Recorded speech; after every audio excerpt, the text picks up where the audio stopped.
Watu wengi wanapoteza hela kwenye forex kwa sababu hawajui kitu kimoja: support and resistance, supply and demand. Leo nitakuonesha kwa mfano halisi jinsi ya kutambua hizi level kwa kuamua wapi pa kubai, wapi pa kuseli bila kubahatisha. Hii video itakupa msingi wa kuchora zone zako kama pro. Kabla yote lazima tujue chart ni nini. Chart hukusaidia kuona mwelekeo, patterns za nguvu ya soko kirahisi kuliko kuangalia data tu. Kwa hiyo huwezi kutrade bila kutumia chart. Na cha pili, kuna kitu kinaitwa technical analysis. Ni uchambuzi wa bei za zamani kwa kutumia chart ili kujaribu kutabiri mwelekeo wa bei za baadaye. Kazi yake haikupi majibu moja kwa moja kama nunua leo au bei kesho itakuwa hii, bali hukusaidia kuongeza nafasi zako za kufanya maamuzi mazuri ya kibiashara. Hasa twende tukazijua analysis step by step. Support ni nini? Support ni ukuta wa bei ambapo soko linaanza kupanda baada ya kushuka kwa bei kufika kwenye support. Trader wengi huanza kununua wakiwa wanategemea bei itapanda. Alafu ya pili, resistance ni ukuta wa bei ambapo soko linaanza kushuka baada ya kupanda kwa bei kwenye resistance. Trader wengi huanza kuuza wakiwa wanategemea bei itashuka. Inabidi upate viashiria utakavyo confirm kuwa hii ni support and resistance. Zinahitaji pointi angalau 2 pale price itapogusa line ambapo pa awali. Watu wa forex wanapendekeza pointi 3 ili line ithibitishwe. Price itapodunda mara nyingi kwenye line ndivyo line itavyokuwa imara. Twende kwenye chart tukajue kazi ya support and resistance. So tupo hapa kwenye trading view. Kwenye trading view taangalia ni pair gani wewe huaga unapenda kutrade. Kuna euro, USD, kuna USD JPY. Ni pair mwenyewe ambayo unaijua wewe ambayo unapenda kutrade. Haya, sasa tuje kwenye point ambayo ile tutuleta kwenye trading view. Kwa hiyo tutachora resistance yetu kwanza, alafu then tutachora support yetu ya pili. Tushachora hivi, kwa nataka tuangalie jinsi price itakuwa inavodunda na kurudi. Kwa hiyo hapa taka pap soko litaenda litabisha hapa, tadunda hapa, takuja litabounce tena hapa, tabounce tena, tabounce tena, tabounce tena, tabounce tena.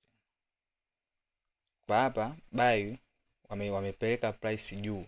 Unaona, wamepeleka price juu ikaenda mpaka kwenye resistance. Ivana kwenye resistance seller wamechukua hii price wameshusha tena chini kwenye sehemu ambayo ya support ambayo buy wapo. Kwa hiyo buy tena wamechukua price wamepandisha tena juu kwenye resistance. Toka hapo kwenye huo ukuta seller nao wameingia wameshusha tena soko tena chini kwenye support. Kwa hiyo linakuwa linapanda na kushuka, linapanda kushuka, linapanda na kushuka. Hii hutokeaga kwa muda, sio kwamba itakaa sana, itachukua muda sana, hapana. Hii hutokea kwenye upward trend au kwenye down trend. Kwa hiyo kwenye down trend kishafika hii sehemu inakuwa inatengeneza hichi kitu. Ikitengeneza hichi kitu, kwa hiyo itaenda kupasua kwamba itaendelea na down trend au itaendelea na upward trend, itabadilisha mwelekeo. Au kama kwenye upward trend itaenda itaonesha hiki kitu, kishatoka hapo itashusha price chini. Kwa hiyo itavunja. Unaona? Kwa hiyo hii ni mistari ambayo nimekucholea ili ujue price inavyokuwa ina bounce kwenye sehemu hizi mbili, kwenye resistance and support. So tukija sasa kwenye chart yenyewe ambayo kuna candlestick zinaonekana vizuri. Sasa nitaka nikufafanulie ili ujue candlestick nyekundu ni seller na candlestick ya blue ni buy, kama ukitaka ujue. Kwa hiyo hapa kwenye price sasa tunaanza. Hii price nilikuwa ni down trend. Umeona? Kwa hiyo sasa ilivyokuwa down trend ikatengeneza kitu kinachoitwa resistance kwanza. Umeona? Ilivyotengeneza resistance ambayo ikafanya pullback ikaenda juu, ikaenda kulitest. Umeona? Imefanya retest ambayo juu then ikae inashuka chini. Ilivyoshuka chini ikaenda ikadunda hapa. Ilivyodunda hapa ikatokea buy. Umeona? Kwa hiyo ilivyotokea hapa buy wakapandisha price juu. Walipopandisha price juu ikaenda ikadunda hapa. Ilivyodunda hapa, kwa hiyo akaonesha kwamba hapa buy hawana nguvu, ameingia seller. Kwa hivyo ingia seller wakashusha tena price. Walivyoshusha kidogo price ikapandishwa tena juu. Ilivyopandishwa tena juu ikaenda ikabounce. Ilivyobounce ikashusha tena chini. Wakashusha tena chini, wakaingia tena buy, wakabounce tena juu. Walivyo bounce tena juu, price ikashuka chini kwa nguvu. Ikashuka chini kwa nguvu kwamba wakaenda, ilivyoshuka chini kwa nguvu ikaenda kutengeneza support ambayo tena buy wameingia tena. Umeona? Walivyoingia tena buy wakapandisha tena price juu. Kwa kukuelekeza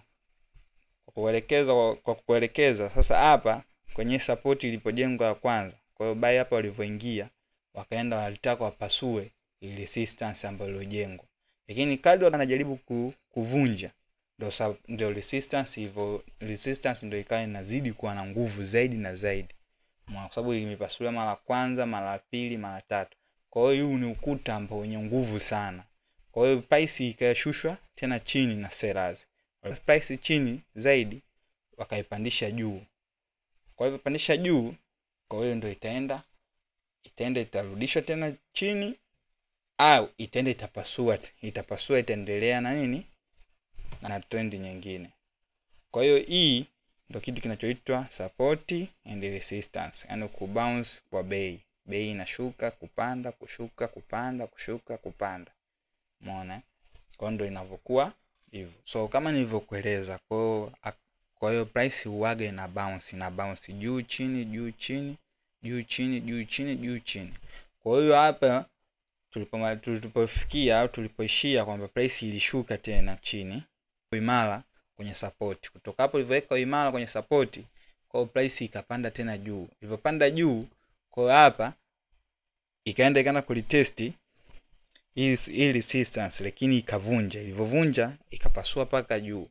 Ilipopasua paka juu, toka hapo kuna pattern ikajijenga kushusha price. Ilivyoshusha price hii ikawa pullback. Umeona? Ilivyokuwa pullback wakatokea tena buy wakapasua hii resistance. Kwamba yani buy walikuwa na nguvu tangia awali huko nyuma. Walikuwa na nguvu, walikuwa wanataka waivunje hii resistance. Kwa hiyo wakafanikiwa kuivunja hii resistance. Kwa hiyo walivyoivunja hii resistance wakapanda tena juu. Walivyopanda juu, kwa hiyo hapa haiwezi kama moja kwa moja price ikapanda tu. Lazima kuna kitu kitajenga kinaitwa support mpya, ambayo hii ya juu ndio ilikuwa ni resistance. Lakini resistance ishavunjwa, kwa hapa itakuwa ni support ambayo price kwanza itakuja tena itatulia. Ishatulia itapanda tena juu ambapo tayari ishajenga kitu kinaitwa support. Kwa hiyo trade au market haiwezi ikaenda tu from nowhere. Lazima kwanza jenge step zao ambazo wanakuwa wanatembea nazo hatua kwa hatua. Kwa hapa shajenga kitu kinachoitwa support. Umeona? Hii support kwamba inaonyesha kwamba hapa buy wana nguvu, wameliendesha soko, wamenyanyua soko kwenda juu zaidi. Kwa hapa soko limepanda juu zaidi, likaenda kutengeneza resistance mpya, ambayo resistance ikashusha tena bei. Kwa hiyo hapa seller wakaonekana wana nguvu kwenye hii up trend. Kwa hiyo wakaonekana seller wana nguvu. Kwa hiyo hii price ikapanda paka juu, hapa juu seller wakaingia wakashusha price. Kwa hiyo hapa tayari tunajenga kitu kinachoitwa nini? Resistance. Ambayo hapa price tayari ishafanyaje? Imeshadunda, kwamba hapa tayari inakuwa hii ni resistance mpya. Umeona? Kwa hiyo soko litashuka tena chini, ambapo seller wameingia watashusha tena paka chini, ambapo kwenye support, ambayo support mpya ambayo ilitengenezwa hapo awali. Kwa hiyo akishusha hapa, kwa kuna mawili, waivunje au ibounce ipande tena juu, kwamba hii zone au hii support huu ukuta uonekane una nguvu zaidi, ambayo soko limepandishwa tena juu. Kwa hiyo hapa wauzaji tena wameingia, wanataka walinyanyue soko liendelee kupanda juu, au likavunjika kabisa kwamba seller wana nguvu, wakashusha hii price paka huku chini tena kwenye zoni ya support ya zamani. Na ikishavunjwa ikija paka huku tena chini, ikishavunjwa hapa ikija paka hapa tena chini, kwamba wamekuja kwenye support ya awali, ipandisha tena juu, kwamba hii support ya awali bado ina nguvu zaidi, kwamba imepandisha tena price juu. Kwa hiyo buy wameingia tena wamepandisha tena price juu. Kwa hiyo ikishashushwa hapa chini kwenye support ya zamani, kwa hiyo hii support ya juu, hii support ya juu ambayo sasa hivi ni support, itakuwa tena ni resistance nyingine. Umeona? Kwa sababu price itakuwa tayari ishafaje, imeshashuka chini kabisa kwenye support ya zamani. Kwa hiyo price nayo ikienda tena ikibounce hapa, ikishuka tena chini, kwa hiyo seller watakuwa wana nguvu, bado wanashusha price chini. Kwa hiyo ikienda tena hapa wakipasua, wakipanda tena huku juu, kwamba buy wana nguvu. Unaona, katika muda huo buy wana nguvu. Lakini ikiwa wanashushwa kwamba seller wana nguvu, au akipasua zaidi kwamba buy wana nguvu. Kwa hiyo ni kanuni ambayo unabidi ujue kwenye resistance and support. Unaona? Kwa ushavijua hivi, vinakuwa havikupi shida ukiingia kwenye market, kwamba utajua wapi ni support, wapi ni resistance. Kwa hiyo ukiwa unaenda na hivi vitu, kwamba unakuwa unajua target ambayo kumbe inabidi ni target hivi, inabidi ni target hivi. Kwamba unakuwa uendi tu from nowhere, yani ujui unaiendeza vipi ili soko. Lakini ukishajua hivi vitu, kwamba utajua hii support na hii hapa juu ni resistance. Kwa hiyo hapa seller wana nguvu, buy wana nguvu. Kwa breakout lazima itatokea, haiwezi breakout ikavunjaga tu puf. Umeona? Bila kujenga ukuta mwingine mpya, ambao ukuta unakuwa ni support mpya, ambayo zamani ulikuwa ni resistance, sasa hivi unakuwa ni support. So tuende kwenye kipengele kingine cha supply and demand zone. Supply ni usambazaji.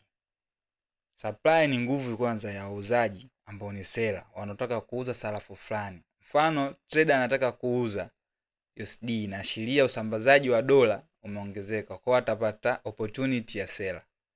Alafu tukija kwenye demand, demand ni mahitaji, ni nguvu ya wanunuzi ambao ni buy, wanataka kununua sarafu fulani. Mfano trader anataka kununua USD, inaashiria mahitaji ya dola yameongezeka, kwa hiyo atapata opportunity ya kubai. Kwa hiyo supply zone ni resistance na demand zone ni support. Kwa hiyo hazina tofauti sana. Viashiria vyake ni vipi? Supply and demand. Kiwango cha nguvu ya zone hakiwezi kupimwa kwa idadi ya kubounce tu, kama vile tulivyosoma kwenye resistance and support, kwamba inategemea kubounce kwa bei juu chini juu chini juu chini, ndio unapata nguvu ya resistance and support zenye nguvu. Lakini tukija katika demand and supply, utasema kwamba ni zone inaweza kutumika kutokana na rejection moja tu ya price. Si lazima pointi nyingi. Si mara ngapi price inaruka kwenye hiyo line. So kwa mfano tuchukue USD JPY. USD JPY bei ilikuwa ni 149.781, ikapanda mpaka 153.277. Hapo kulikuwa na demand kubwa ya USD. Wanunuzi walikuwa ni wengi sababu bei ikapanda. Lakini ikaja kwenye 153.277 ikashuka mpaka 149.781. Hapo ilikuwa kuna supply zone, kwa wanunuzi walikuwa ni wengi, kwa bei ikashuka chini.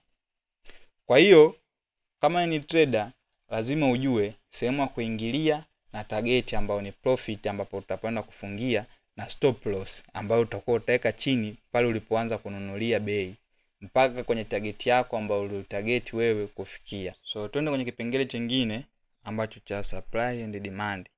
Supply and demand hazinaga zone muhimu ambazo zitakaa sana, hapana. Supply and demand zinakuaga tu na rejection ya strong ambazo huaga zinatokeaga.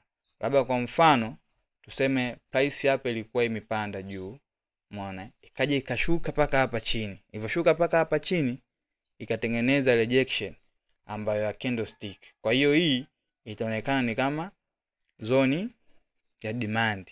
Umeona? Kwa hiyo zone ya demand, kwa hiyo itapushi price kupanda juu. Kwa hiyo kali itavyokuwa inapanda, inakuwa inajenga. Kwa hiyo inakuja kama hapa juu, tayari ishajenga kitu ambacho kinachoitwa supply zone. Kama ishajenga hapa supply zone, kwa hiyo price itashuka. Ikishuka itaenda tena itajenga kitu ambacho tena kitaitwa demand zone. Kwa hiyo itavyojenga demand zone itapanda juu. Ikipanda juu itaweka rejection ambayo price ikifika hapo itazuiliwa. Kwa hiyo inaweza zikajenga hata mbili kwa muda zikajijenga. Kwa hapa utaweka kwamba hii supply zone ambayo yenye nguvu kidogo. Kwa hiyo price kila price ikiwa inashuka na hapa kutakuwa na demand zone ambayo yenye nguvu kidogo, ambayo price itakuwa inadunda inapanda Ikipanda inadunda inashuka, kisha shuka inadunda tena inapanda, ikipanda inashuka. Kwa hiyo inakuja tena inajenga rejection kubwa ambayo itapushi price kushuka chini ilivyopanda. Kwa hapa imeshajenga rejection kubwa ambayo shadow ya wiki ambayo inaashiria kwamba price itashuka chini. Kwa hiyo imeshuka tena ikaja ikatingisha tena hapa kwenye zone ambayo ni demand zone. Kwa hiyo tingisha hapa tena imepanda tena juu ilivyo bounce. Imebounce ikaja tena ikanyanyuliwa. Ilivyonyanyuliwa ikaenda ikatembea ikaja ikajenga zone nyingine. Ikaonesha pattern. Ilivyoonyesha pattern kwamba inaashiria price itashuka. Kwa hiyo ilivyoshuka ikaja ikatengeneza tena shadow nyingine ya weakness. Ilivyoonyesha shadow ya weakness, kwa hiyo price itapanda tena. Na ikipanda tena itaonesha shadow nyingine ambayo itaashiria kwamba price itafanyaje, itashuka. Kwa hiyo hapa ni mashindano kati ya demand na supply. Kwa hiyo ni mashindano ambayo yanakuwa yanafanywa au pinzani au vita ambayo inafanyika katika market. Kwa hiyo watakuwa wanashindana kwamba kupanda na kushuka, kupanda na kushuka. Kwa hiyo hii utakuwa unaonaje? Kwa hiyo kutakuaga na shadow zile za weakness ambazo utajua hapa washapoteza nguvu, hapa buy wana nguvu ya kupandisha price kwenda juu. Ikishafika juu kwenye supplier, hapa utakuwa buy wanashakosa nguvu, kwa hiyo seller wanaingia wanashusha bei chini. Kwa hiyo kama hapo unavyoona. Kwa hiyo ikiendelea kushuka chini, watakuja watajenga tena nini? Shadow. Hiyo shadow ikiwekwa kwa watapush tena price kupanda tena juu. Na ikishapanda tena juu, kwa hiyo itawekwa tena shadow nyingine ambayo itaonesha price itashuka tena chini. Kwamba wameshafika sehemu ya nini? Ya supplier zone. Kwa hiyo inakuwa inaenda. Kwa hiyo hii hainaga zone maalum ambayo kusema kwamba muda wote itakuwa ina bounce. Hapana. Kwa hiyo inakuwa inatembea tembea.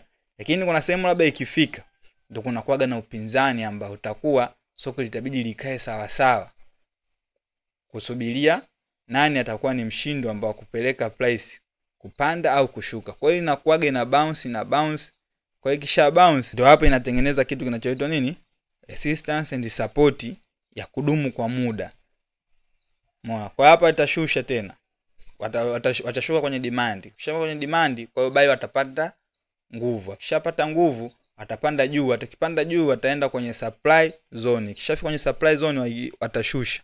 Wakishusha hapo tena hapo kuna kitu kinajengwa tena umomo kwenye suppliers, kwenye resistance ambayo yenye ukubwa kidogo ambayo imekaa kwa kudumu. Watajenga kizoni kidogo cha kuonesha kwamba price itapanda kwa sababu kuna shadow. Kwa hiyo ikishapanda itaenda tena kwenye supply zone ambayo kubwa. Itashushwa. Ikishashushwa kwa sababu hii ni sio kudumu, ni cha kawaida, kwa hiyo kitavunjwa, itashuka tena chini. Ikishashuka tena chini itaonesha kishadow. Ishaonesha shadow kama hapa imeonesha shadow nyingine kama hii hapa unavyoiona hapa. Kwa shadow hili hapa tayari shadow ishajengwa, kwa hiyo itapandisha tena price. Ishapandisha tena price itarudishwa tena chini. Ikisharudishwa tena chini, kwa hiyo itarudi paka hapa. Ikisharudi tena hapa kwenye zone kubwa ambayo ya demand, itapandishwa tena price kwa nguvu zaidi. Ikishapandishwa kwa nguvu zaidi, kwa hiyo ndio itakuwa inatembea, kwa hiyo inaenda kuvunja, inapasua paka juu tena. Kwa hiyo inakuwa inatengeneza hivyo weakness. Kwa hiyo kwa kutambua kwamba demand zone na supply zone, kwa hiyo utakuwa unatambua kutumia shadow zile za weakness.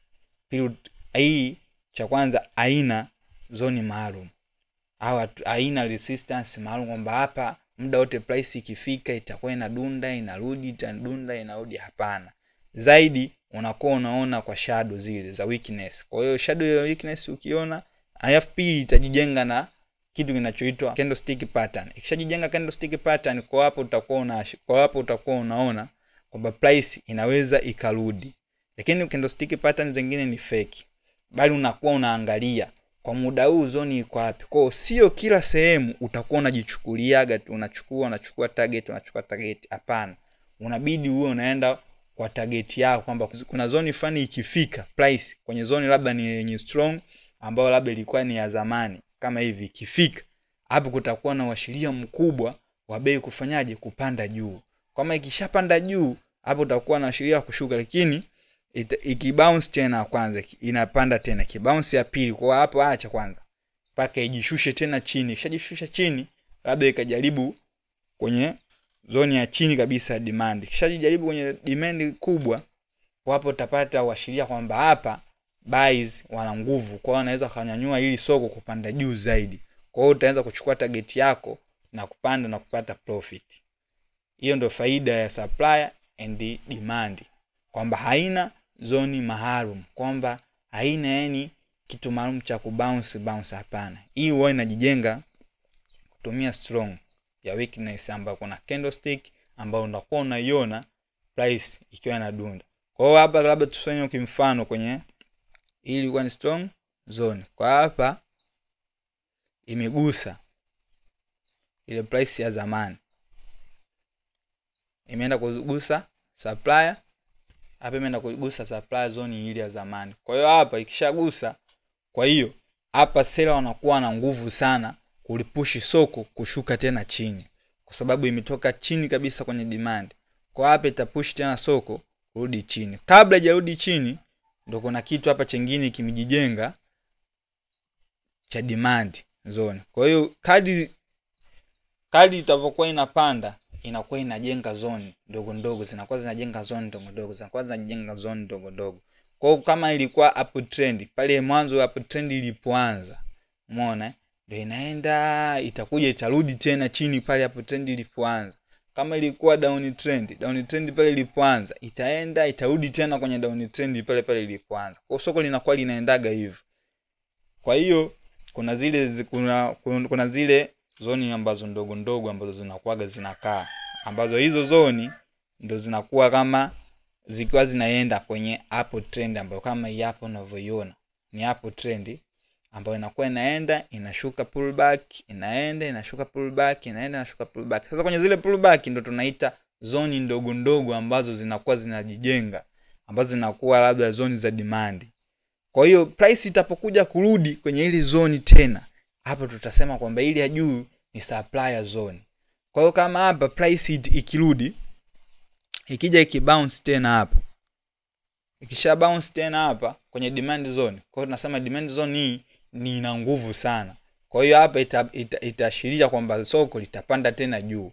Lakini likishuka tena chini, kwa hiyo hii zone inakuwa haina nguvu sana, kwa sababu ni zone ambayo ilitulia tu kwa muda kupushi price kuenda juu. Kwa lakini ikidunda hapa ikipanda juu, kwamba hii zone ina nguvu, hii demand zone ina nguvu.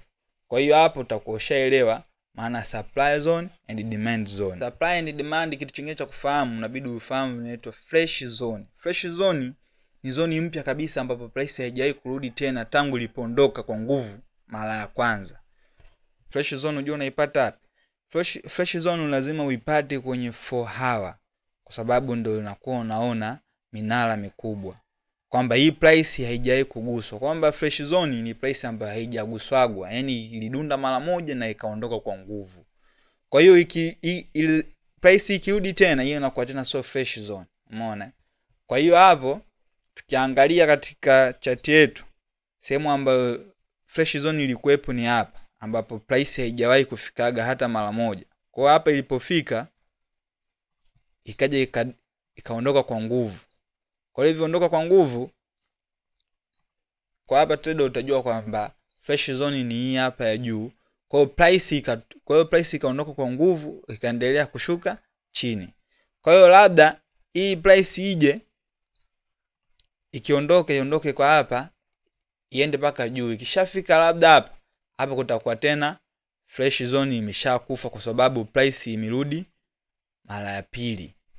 Lakini kama haijarudi hapa, kwa hiyo hii itaendelea kudumu hivyo hivyo, kwamba hii ndio itakuwa fresh zone mpaka itapokuja kuguswa tena. Kwa ndio itakuwa kwamba hapa hiyo tena so fresh zone, hiyo ndio itakuwa ni zone tu ya kawaida ambayo ya supplier zone. Ndio ufahamu kuruka kwa price huaga zinarukaga. Kwa price zikiruka, kwanza unabidi ujue, umeona, ilikuwa katika kwenye uptrend, ilikuwa kwenye downtrend. Ikisharuka, kwa hiyo itapanda huku juu. Ikishapanda hapa juu, hasa hapa utaanza kuhesabu. Hasa hapa ndo utaanza kuangalia price inaenda vipi. Lakini sheria yake kwamba ikisharukaga tu price, kama imeruka sehemu kubwa sana kama hivi, imeacha uwazi mkubwa sana kama huu, kwa hiyo hapa itajenga kitu kinachoitwa candlestick pattern. Ikishajenga candlestick pattern ambayo nayo itakuwa na kishado ambacho kitaweka washiria kwamba hii ni zoni ya demand. Unaona, ikishajenga demand zone, hapa sasa ndo utapata opportunity kwamba hii lazima ibai.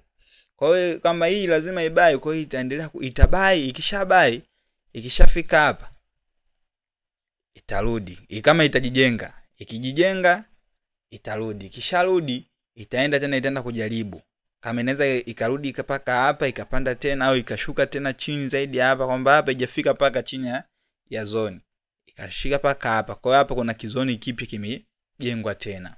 Kwa hiyo kikapnyanyua kikaja kikajijenga tena, kwa hiyo ikaenda juu. Ilivyoenda juu ikaenda ikaheshimu hii zoni ya pili ambayo ni supplier zone. Wakaiheshimu, ilivyoheshimu wakashusha kidogo, toka hapo akajenga tena nguvu zaidi ya kwenda kupasua hii zoni ambayo iliyojengwa hapa. Kwa hiyo mipasua ikapanda paka tena juu zaidi. Hasa kwa hiyo kitu ambacho unabidi ufahamu, price ikisharuka sehemu kubwa, kwa hiyo unaangalia kwa sasa hivi iko wapi. Kwa sasa hivi ni ipo juu, kwa hiyo itaendelea kubai.